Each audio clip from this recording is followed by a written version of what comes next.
Kikosis con Germán Campos. Una situación tan delicada como esta, donde está en juego, quizás no la dignidad del venezolano, pero sí lo que estamos reflejando, porque siempre se ha tenido la mala costumbre de generalizar. Entonces, si a mí me acusan de un delito, yo inmediatamente, si soy inocente, raquiti. Aquí está mi evidencia. Por supuesto. Y si no, también. Claro, y si no, también. Y si no, presentas aquellas para ver si logras pasar por debajo de la mesa, ¿no? Ajá, claro. Entonces, esa lectura de ese silencio, mira, es prolongado, porque no hay una acusación sutil. No, muy abierta. Es grave. Entre otras cosas, cerraron la oficina de la USAID en los Estados Unidos. Pero eso fue Elon Musk. Eso, sí, claro, pero así deben creer, no sé, al menos inicialmente, que hay tanta cosa ahí extraña que pararon toda ayuda. Mientras tanto, a ver, aquí vamos a averiguar. Ahora, tú dices el silencio atronador. A mí también me llama la atención. Ensordecedor, ensordecedor. Sí. Ese silencio yo creo que tiene que ver con varias cosas. Yo creo que en los ciudadanos comunes hay una especie, por llamarlo de alguna manera, de duelo. Es decir, yo creo que todos los acontecimientos que se han venido dando, Yesenia, desde, digamos, desde la victoria de Trump, por poner una fecha, hacia acá, era muy desagradable o muy triste, más que desagradable, ver cómo una parte de la sociedad los leía de una manera tan absolutamente equivocada, pero los leían así porque se los han vendido así durante muchos años. Yo te recordaba hace rato que el 11 de noviembre, aquí en este programa contigo, yo más o menos dibujaba que yo veía esto como el escenario más probable, a Trump negociando con el gobierno venezolano por las características, porque es pragmático, porque sus problemas fundamentales están fuera, están en China, están en Europa, están en el Medio Oriente. Él necesita la Realpolitik hace que él necesita una América Latina un poco distinta, pero sobre todo necesita un suministro energético a 3-4 días en barco y relativamente seguro.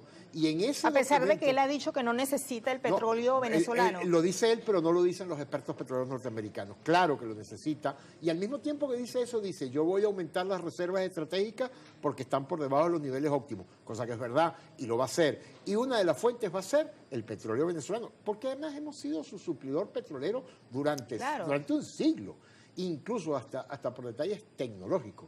Hay refinerías estadounidenses que están adaptadas a recibir las características, a un petróleo, las características del venezolano. Entonces, para mí eso era una trayectoria muy clara, pero hay una gran parte de la población que estaba convencida, algunos de los más radicales, que más o menos el 21 de enero iba a aparecer aquí la flota del Comando Sur para desalojar a Maduro y traer a... Entonces, hay ahorita como una especie de duelo, porque la realidad al final es terca y se impone.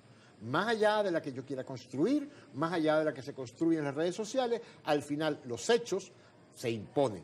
Y llega un momento en que la acumulación de hechos es tan fuerte que entras como en un down. Entonces yo creo que hay una gran parte de la población que tiene ese silencio porque está de luto, no sabe cómo reaccionar. Y eso es un proceso. Y eso es un proceso. Y de parte de los dirigentes creo que hay muchísimo temor, porque seguramente tienen mucho temor en que aparezcan las famosas conversaciones que se han tenido y que se tuvieron en ese momento que se creyó estelar para esa locura que fue el llamado gobierno paralelo, y que se pensó que eso era un simple proceso que iba a conducir a desalojar a un gobierno, y ese desalojo se iba a producir con la ayuda del señor Trump. El señor Trump en este momento, el mundo ha cambiado, él también ha cambiado, la forma en que él llega a gobernar hoy en los Estados Unidos es distinta. Ha cambiado, pero yo percibo que Donald Trump, con el tema Venezuela, se está manejando con mucha discreción luego de la visita de Richard Grenell aquí y que se liberaron 6 estadounidenses. Claro, porque toda negociación supone eso, supone tú me das, yo te doy. Y al final los estados en el concierto internacional tienen intereses, y lo que se negocia en política internacional son los distintos intereses que tiene cada estado. Y cuando yo digo Trump ha cambiado, no es que yo crea que ahora Trump va a ser el nuevo mejor amigo de Nicolás Maduro y al revés, no. Nada que ver con eso. Y tampoco creo que este proceso que va a haber, donde esa llave de las sanciones se va a mover, donde yo creo que va a haber algunos acuerdos más adelante de otra naturaleza, eso no significa que ese sector no siga pensando que Maduro es un problema en América Latina, que gobiernos, ni siquiera Maduro, gobiernos como el del presidente Maduro, gobiernos como el de la presidenta de México, gobiernos como el de Petro, son un problema. Yo prefiero otro tipo de gobierno para la élite norteamericana. Eso no quiere decir que dentro de un año, 2 años, 2 años y medio, 3 años, alguna circunstancia no haga mover el juego, mover el cuadro y que nuevamente por otro mecanismo, pero seguramente será distinto, intente el gobierno norteamericano desestabilizar al gobierno venezolano, tratar de desalojarlo. Eso va a estar siempre presente. Tampoco se trata de que ahora, te repito,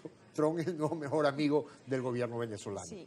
Leí un tuit donde se afirmaba que Richard Grenell, luego de negociar la liberación de estos presos estadounidenses, el presidente Maduro le pidió algo y él dijo no. Pero como son las redes que hacen una conclusión, entonces uno se pregunta, ¿qué será lo que se habló y lo que no se habló? Porque una conversación entre dos estados, diplomáticamente hablando, no se lo va a conocer todo el mundo. No, por supuesto que no. Uno lo que puede hacer y uno lo que intenta. Uno saca conclusiones. Bueno, lo que intento yo es tratar de ver, pero por cierto, no tratar de ver, yo siempre uso el mismo ejemplo, es que no tengo otro mejor. Tratar de entender la política por una ventana es un gravísimo error. La política es un proceso y los cambios son un proceso y las realidades políticas y sociales son una interrelación de fuerzas que tienen historia, que tienen pasado y que tienen presente. Tratar de entender lo que está pasando hoy en Venezuela o en América Latina, tratando de aislar los últimos 4 meses de acontecimientos, es un gravísimo error, pero además no te conduce a nada.